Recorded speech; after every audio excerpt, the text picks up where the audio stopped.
저희가 이제 소통의 문제에 대해서 이야기를 하고 있는데 이 국민의힘 내부에서도 설전이 이어지는 곳이 있습니다. 안철수 의원 지난주에도 전해드렸는데 이준석 전 대표를 향해서 제명 서명 운동을 했고 계속해서 설전을 이어오고 있는데요. 먼저 준비된 영상 보고 이야기 이어가도록 하겠습니다.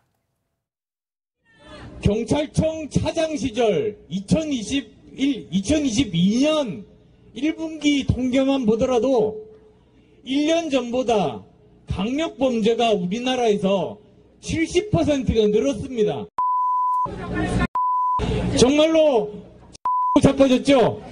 그래서 올라가가지고 막말한 안철수 대표. 갑자기 진경훈 후보 디스한다고 자빠졌죠라고 했습니다. 유세차에서. 언제까지 이 응석바디가 당의 분탕질하는 것을 내버려 두시겠습니까? 당윤리위원회 이준석 제명 징계를 요청하겠습니다. 그런 겁니다. 그러니까 당과 함께 할 수 있는 마지노선이 12월이다?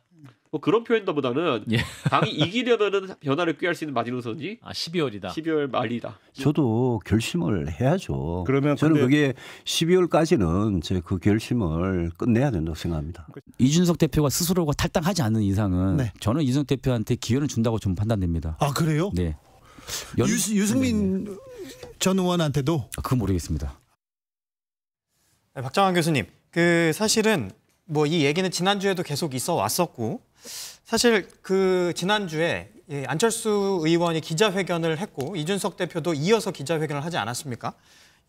사실 안철수 대표는 이준석 전 대표를 겨냥을 한 거고 반면 이준석 대표 같은 경우는 윤석열 대통령을 향해서 뭐 이렇게 이야기를 했어요. 집권 이후의 오류를 인정해달라. 사실은 이준석 전 대표 같은 경우는 이러면 안철수 의원을 상대하지 않겠다. 뭐 이런 뜻으로 봐도 되는 건가요? 그렇죠. 이제 서로 바라보고 있는 곳이 다른 겁니다. 그러니까 안철수 의원 같은 경우에는 강서 패배 이후에 사실은 포스트 김기현을 보고 소위 말해서 이준석 전 대표를 때린 거거든요. 그래서 뭔가 리더십의 교체가 있어야 되는데 그 리더십 교체의 주인공은 나다라고 얘기하는 거를 이준석을 대신 때리는 인해 가지고 그것을 자임을 한 건데 반면에 이준석 전 대표는 바로 대통령에 대한 치고받는 걸로 갔어요. 대통령이 이제까지 국정 운영에 대해서 책임지고 잘못했다는 걸 인정해라.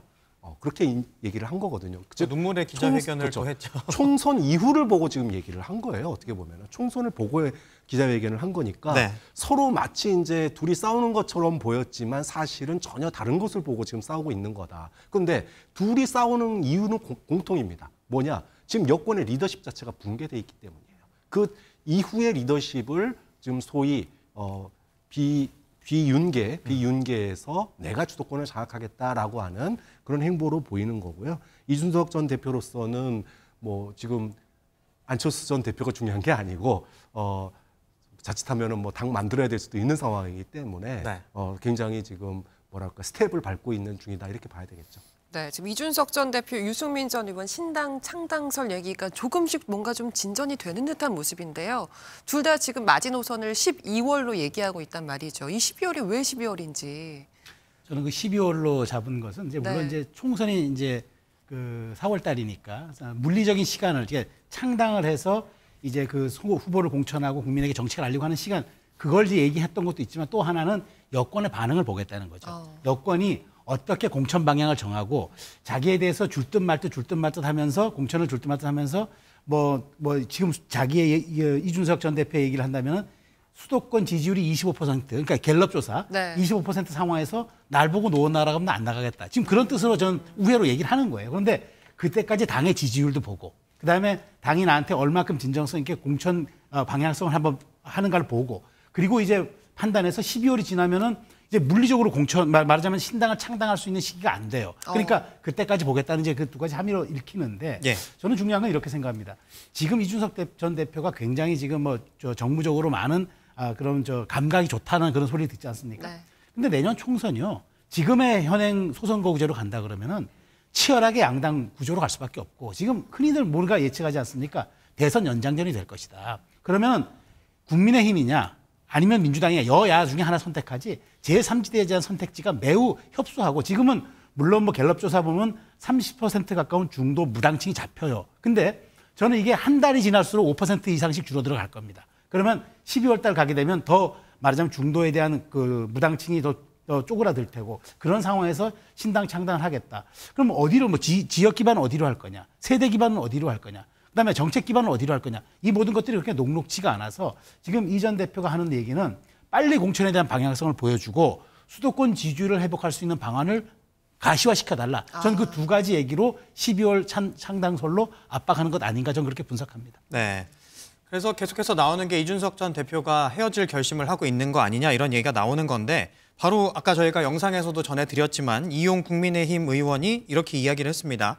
스스로 탈당하지 않는 이상은 기회를 준다고, 그러니까 이준석 대표한테 기회를 준다고 저는 판단됩니다라고 이야기를 했어요. 이승환 행정관님. 이게 판단됩니다. 무슨 뜻인 건가요, 이게?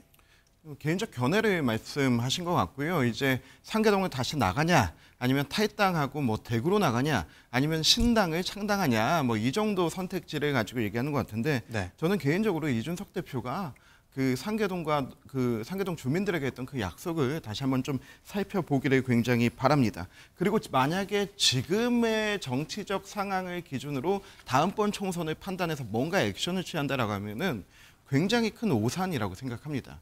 4년 전 이맘때를 딱 기억해 보면 그때 당시 이제 문재인 대통령 시절에 조국 사태로 대한민국이 양분나 있었죠. 서초동 집회와 광화문 집회하면서 양분나 있었고, 그리고 나서 연말로 가면서 선거법 개정과 그리고 검수완박으로 하면서 적어도 그 보수 정당 쪽에서는 이런 분위기가 있었습니다. 이번 총선은 문재인 대통령 심판 선거가 될 거다. 그렇기 때문에 우리에게 기회가 있다. 거기다 선거법까지 개정됐기 때문에 비례정당들이 우후죽순 나와서 20개 이상이 나와서 비례정당들이 나와서 자기들끼리 이제 의석수를 차지하겠다는 경쟁을 하게 됐죠. 그러던 와중에 새해가 들어오면서 코로나가 터지고 이거는 정말로 완벽한 심판 선거다라고 물이 올랐을 때 그때 이제 K방역에 대한 얘기와 그리고 이제 재난지원금이 나오면서 저희가 역사상 그 당해본 적 없는 큰 패배를 당하지 않았습니까?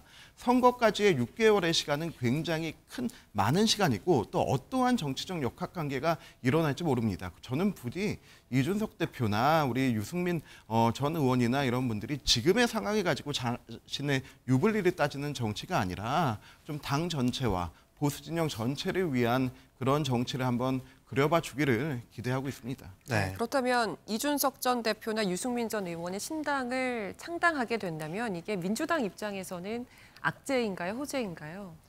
지금 단계에서 악재 호재를 따지는 것 자체가 좀 무의미하다고 생각을 합니다. 네. 왜냐하면 정치가 정치인들이 하는 것 같은데 그거 아니에요. 국민들이 하십니다. 이번에 강서 보선의 그 매서운 경고도 그렇고 그렇기 때문에 이게 무슨 여권 진영이 분리되면은 우리 당 입장에서는 좋을 거다.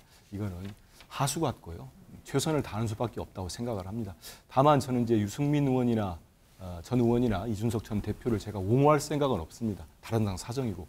그런데 지금은 이제 국민의힘이나 주류 세력에서 집권 세력에서 이제는 보수 진영을 위해서 두 분이 신당 창당도 하지 말고 그냥 잘 저기 상계동 좀 나가달라고 하는 건 조금은 뻔뻔한 것 같아요. 만약에 그런 얘기를 하려면 저분들을 저렇게까지 해야 되겠습니까? 한 분은 대선 이기고 지방선거 이겼는데 그 당대표를 결국은 토사구팽을 시켰습니다. 그분 징계가 내년 1월에 풀린다는 거 아닙니까? 다른 한 분은 어떻게 했습니까? 자객을 보내서 경기도지사 경선서 낙선을 시켰어요. 그러고 당대표 출마하려고 하니까 주저앉혔습니다. 룰을 바꿔가지고. 그렇게 해놓고 이제는 우리 모두 모여야 되니까 있어라? 제가 이준석이나 유승민에도 나갈 것 같아요. 달라진 게 없잖아요. 사과를 했습니까? 손을 잡고 얘기합니까? 다만 유승민 전 의원 같은 경우는요. 저는 제가 볼 때는 이미 신당 쪽에 많이 가 있는 것 같고 이준석 전 대표는 지금 이렇게 이용 의원처럼 저는 페인트 모션 같은데 왜냐하면 계속 줄 듯 말 듯 하면서 시간 끌고 이렇게 붙잡아두려고 하는 것 같아요. 이준석 대표가 영리하신 분인데 그거 모르겠습니까? 저는 뭐 탈당을 하든 무소속으로 출마를 하든 지난번 눈물 회견 때 대통령은 더 이상 검사가 아닙니다 하고 직격을 할 때 이미 마음은 많이 떠났구나 를 느끼게 됐습니다. 네, 말씀해 주신 것만 보면 약간 호재 쪽이지 않나 이런 생각은 한번 해봤습니다.